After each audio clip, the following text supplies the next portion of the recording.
नाशिक जिल्हा वार्षिक योजना सर्वसाधारण सन 2026-27 चे प्रारूप आराखडे अंतिम करण्यासाठी मुख्यमंत्री तथा मंत्री वित्त व नियोजन महाराष्ट्र राज्य आदरणीय देवेंद्रजी फडणवीस साहेब यांच्या अध्यक्षतेखाली नाशिक जिल्ह्याची बैठक ऑनलाईन पद्धतीनं जिल्हाधिकारी कार्यालयात संपन्न झाली। याबाबत निफाड तालुक्याच्या आणि जिल्ह्याच्या दृष्टीनं महत्त्वाच्या अशा पर्यटन वाढीबाबत नांदूर मध्यमेश्वर पक्षी अभयारण्य सुधारणा व विकास करणे, सिंहस्थ कुंभमेळा पार्श्वभूमीवर गोदावरी नदीतील पाणी स्वच्छता व पाणवेली काढणे कामी चर्चा करण्यात आली।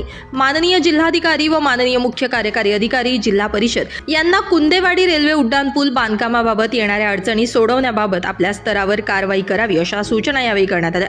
तसेच जिल्हा परिषद शाळा, अंगणवाड्या, प्राथमिक आरोग्य केंद्र, ग्रामीण रुग्णालय आणि पोलीस स्टेशनचे बळकटीकरण करणे, रस्त्यावरील अपघातांचं प्रमाण कमी करण्यासाठी उपाययोजना करणे, अतिवृष्टी आणि पूर परिस्थितीमुळे नादुरुस्त झालेले रस्ते आणि पुलांची कामं करणे, शाळा खोल्यांची दुरुस्ती तसेच नगर परिषद आणि नगर पंचायतमध्ये पायाभूत सुविधा निर्माण करणे, मानव बिबट्या संघर्ष कमी करणे कामी उपाययोजना करणे कामी अतिरिक्त निधी देण्यात यावा या कामी यावेळी मागणी करण्यात आली।